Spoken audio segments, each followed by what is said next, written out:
今回の動画ではカードの傷つきにくい梱包方法、包装方法って言った方がいいかな、包み方の動画を撮っていきたいんですけれど、その前にこういう包み方をすると相手に届くまでにカードが傷ついてしまって相手からクレームが来たり、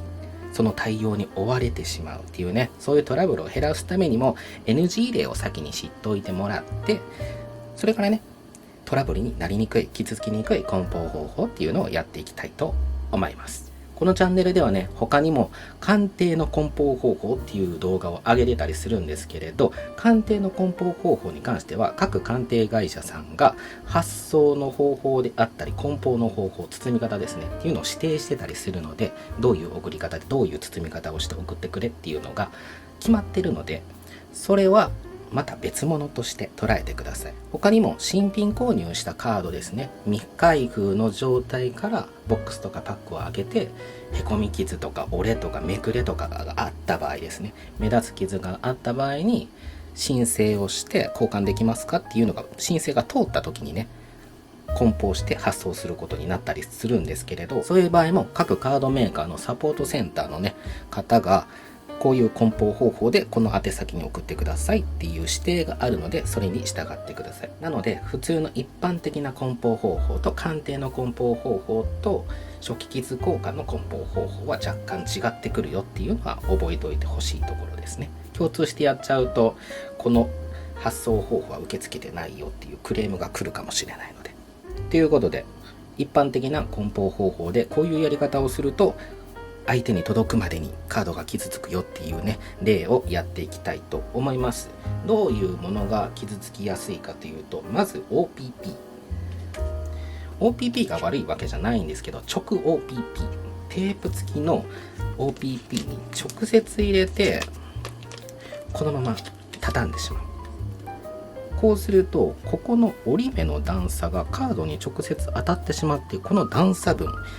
厚紙とかで圧迫した時、あとはカードのローダーですね、こういう硬質ケースに入れて圧迫した時に、この折り目の部分だけへこみ傷がつくっていうリスクがあったりするので、これをね折り曲げて太くなってしまうとリスクが高いよっていうことは覚えておいてください。あとまたテープですね、テープをこういうのでもし閉まって届いた人がいる場合ねは、こうテープ部分があるので、ここにまず何かを貼ってください。貼って、それから取り出さないと、テープに紙製のカードがそのままつくとインクが移ってしまったりとか、カードが破れてしまったり印刷剥げたりっていうのがあるので、取り出し方としてね、ここに先に何かつけるか、ハサミで切ってしまうか、チョキチョキチョキってここを落としてしまう、それから取り出すっていう方が安全かもしれません。なのでテープ付きをね直にやるっていうのはリスクが高いよっていうことは覚えておいてほしいかなっていうところ。絶対ダメっていうわけじゃないんだけれど、折り曲げて段差が増えるとへこみ傷になりやすいっていうね、そこが注意点なので、その関連でいくとプチプチもそうなんですね。プチプチを巻くときに、例えばスリーブに入れたとしますね。そして厚紙でここにテープちょっとつけて、それから巻いたとします。でここも閉じたとして、圧迫されるとこのタコの吸盤みたいなね丸いプチプチの部分が当たって、その形にへこむ可能性があるんですね。スキーのゴーグル、水泳のゴーグルみたいな跡がついたりする可能性があるので、なので片面補強プラスプチプチっていうのもリスクが高いので、こういうね薄いやつでもいいので100均とかで売ってると思うので、それをこのサイズにカットして両面で補強するようにする方がリスクが減ります。それで言うとプチプチがそうなようにサランラップもねそうなんです。仮止めね、サランラップでねくるんでしまうと、サランラップも熱には強いんだけれどシワになりやすい。こういうねシワになりやすいので、このまま圧迫されるとシワの分だけへこみやすくなったりね、上に荷物が乗った時とかにへこみやすくなったりするので、片面補強にプチプチとかラップを巻きつけるっていうのはリスクが高いよっていうのを覚えておいてください。あとはね、でっかいケースにこういう風な隙間がある余白のあるケースにそのまま入れて、こういう風になっちゃうと配送中にね、好き放題の中で暴れてしまってね、擦れ傷がついたりっていう風になってくるので、例えるとウォーターボールみたいな、水の上に大きなボールでその中に人が入って遊ぶっていうね、ウォーターボールで検索すると出てくると思うので、興味のある人は見てください。カードにもね、いろんな素材であったり、樹脂であったり、紙であったり、磁器であったり、そしてサイズもね、いろいろあるので、レギュラーサイズであったり、スリムサイズであったり、名刺サイズであったりとかね、パシャコレとか、そうですね、ミニスモールサイズであったりとか、いろいろサイズも変わってきたりはするんですけれど、ガタガタ動くやつもやめておきましょうっていうことですね。ということでね、傷つきにくい梱包方法っていうのをやっていきましょう。プレイ用のカードであったり、すでに傷んでるカードを過剰包装する必要はあんまりないと思うので、トラブルになりにくいとは思うんですよ。人によるとは思うんですけどね。いざ届いたら完璧に折れていて、プレイ用にも使えないじゃんっていうね、スリーブをかぶせてもへこみ跡わかるよ、浮くよっていうなっちゃうとプレイ用に使えなくなっちゃうので、なので、度合いにもよるんですけれど、傷つきにくさを求められるのは基本的にはコレクション用カードであったり、推し活に使われるものであったりとか、高額なものっていうのに対してはちょっとね、アンテナをビビビと張って丁寧に梱包するように心がけてくれた方がトラブルが少なくなるかなと思いますけれど、ということで梱包方法ですね、こういう風なやり方をすると事故率は少ないよっていうのをいくつか挙げていきましょう。まずソフトスリーブとハードスリーブどっちを選べばいいのっていうとこなんですけれど、ソフトスリーブって 0.05mm とかで作られてて、ハードスリーブっていうのは 0.12 とかで作られてたりするので、こっちの方が丈夫なんですね。ハードの方が丈夫なんですけれど、ハードの方が硬いので入れる時にね、擦れやすさっていうのはあったりするんですよ。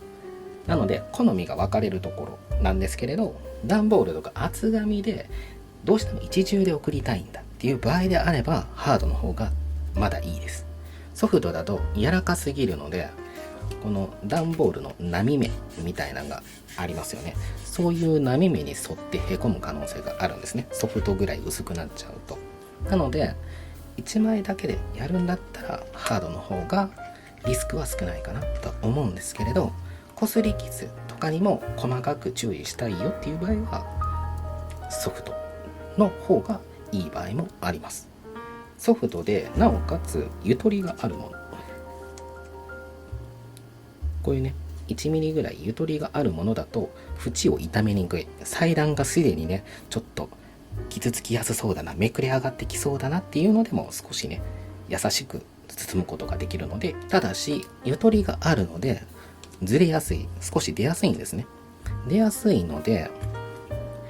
なので硬質のローダーであったり、あるいは二重スリーブにしたりして飛び出しを軽減するですね。入れた時に飛び出しにくいようにもスリーブを上に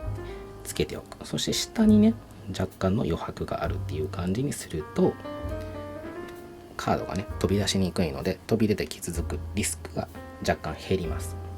それか二重スリーブにする。1重目はゆとりのあるソフトで、そして2重目をハードですね、ハードタイプにする。ハードタイプにして入れるとこういう風に収まるので、下までね飛び出ない。この状態で厚紙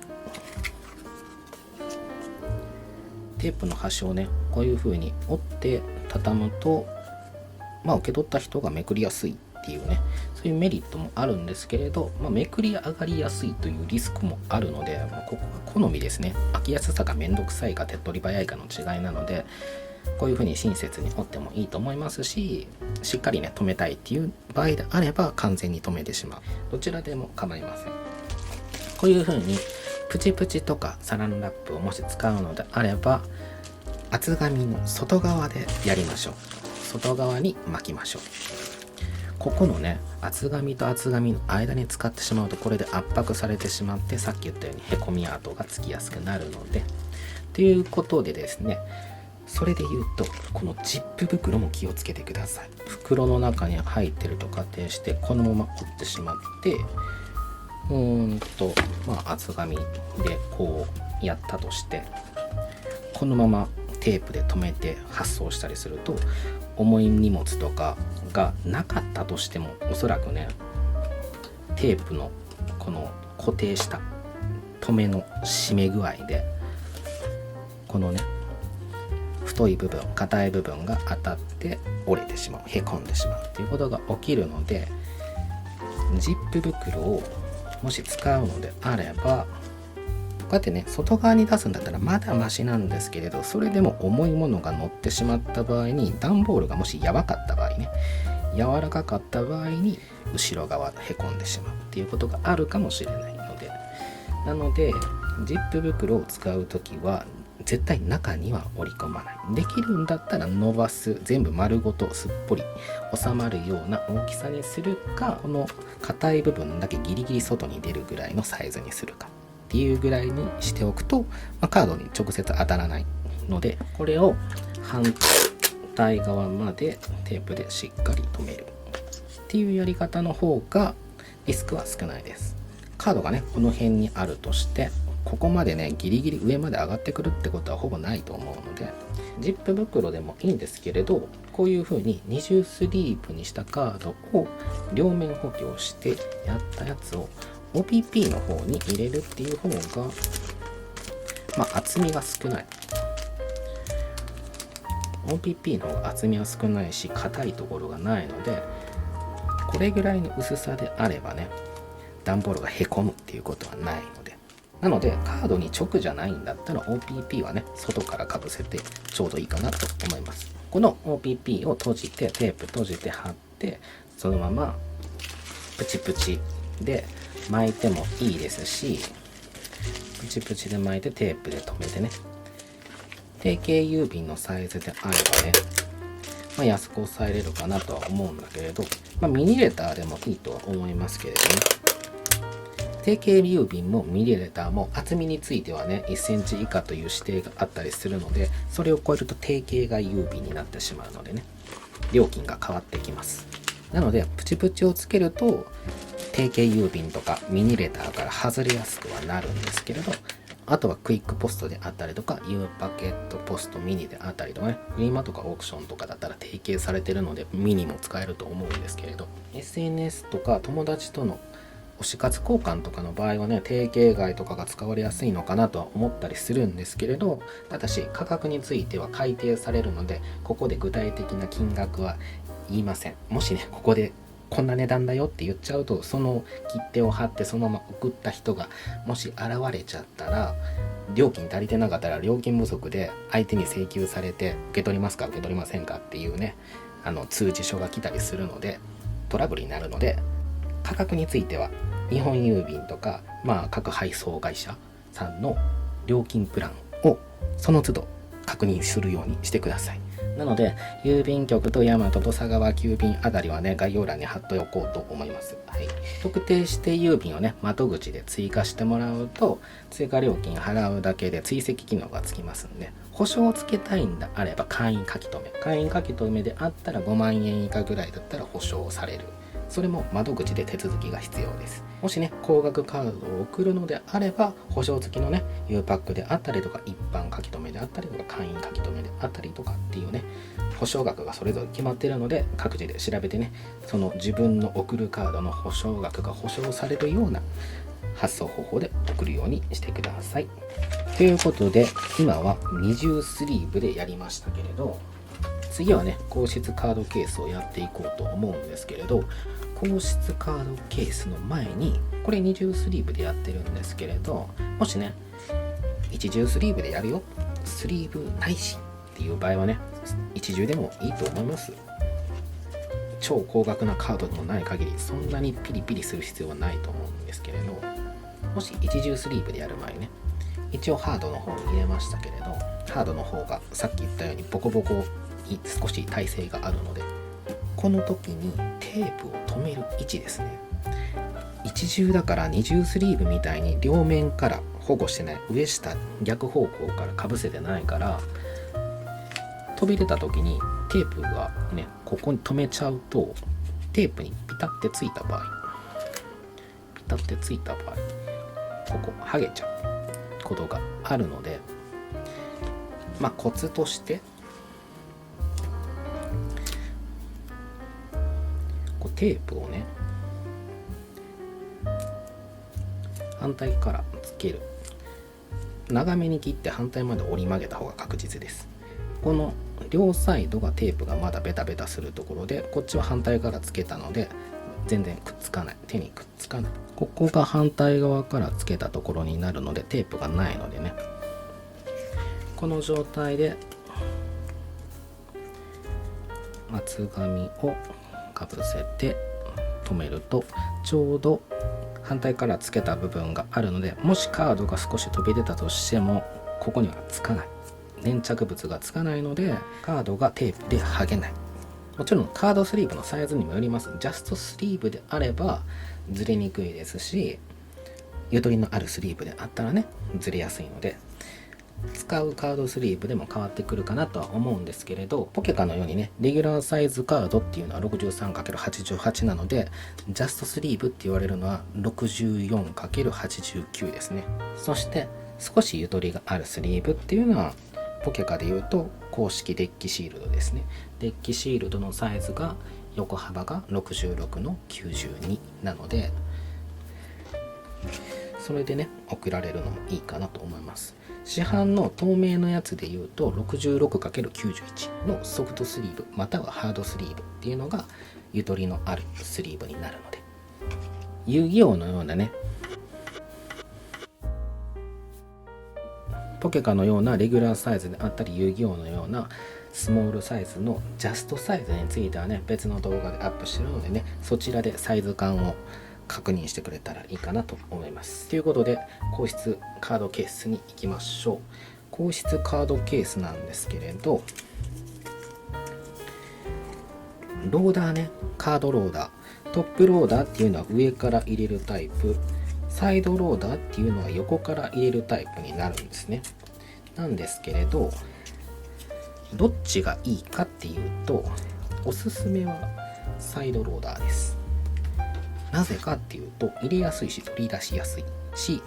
縦入れに対してサイドローダーって横が空いてるんですね。横が空いてるので、縦入れスリープに対してこの縦の方向に対して横なのでカードが飛び出ないっていうメリットがあるんですね。もしこれが縦入れのトップローダーであったら、縦入れローダーであった場合であれば、このまま入れるとカードスリーブが上向きの場合、カードローダーも上向きなので、もしね振動で揺れてカードが上がってしまった場合であれば、カードが外に出てしまうっていうリスクはあるので、これもね二重スリーブにすればね解決するところではあるんですけれど、縦入れちょっと取り出しにくいっていうね、そういう風なことがあるので、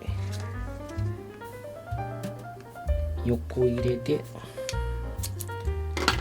外に飛び出ないように横を止めるっていうのが一番安全かなと思います。なのでトップでもサイドでもいいんですけれど、一番注意してほしいのは夏場、特に車、郵便局とかポストまで、あるいはコンビニまで、梱包をねダッシュボードに置いて、運転席ハンドルがあって、そこの上ですね、ボードの上に置いた場合ですよ。あそこね夏場すごく高温になります。締め切った場合であったら60度80度いきます。なのでローダーの素材ってだいたい PVC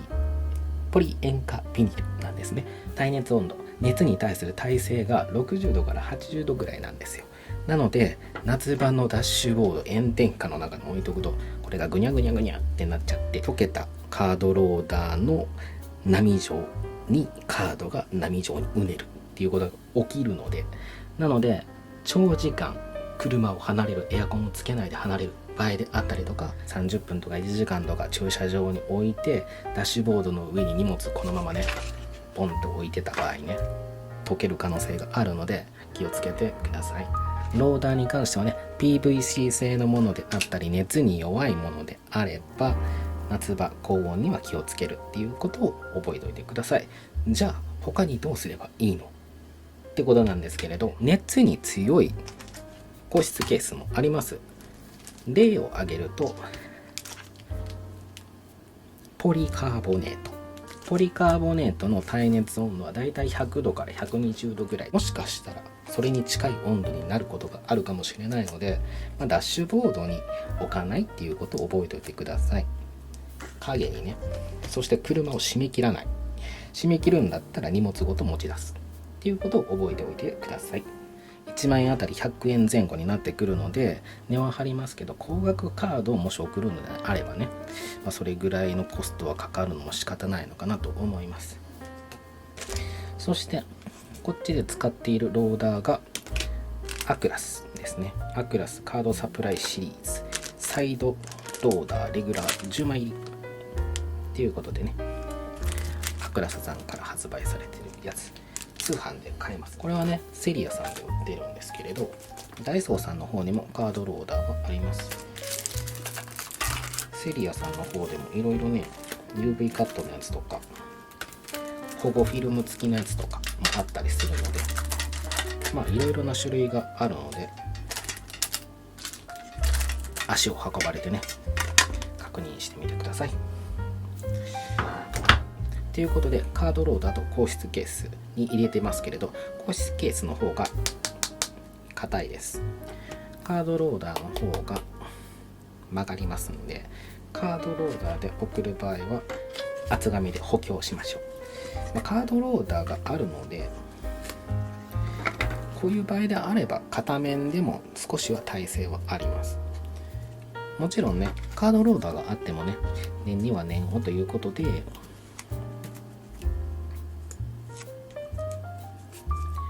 しっかりと四隅をね止めて、その上でねジップでもいいですし OPP でもいいですし、どちらをかぶせてもらってもいいんですけれど、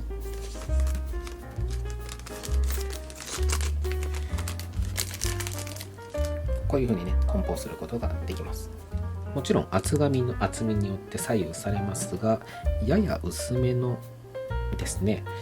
段ボールとか厚紙を使った場合は 7.5 前後で収まるので、厚み1センチ以下だと普通郵便とかね1センチ以下の厚みで送れる発送方法も使えるので、保証とかね追跡をつけたい場合はね前の方で言った方に特定指定郵便であったり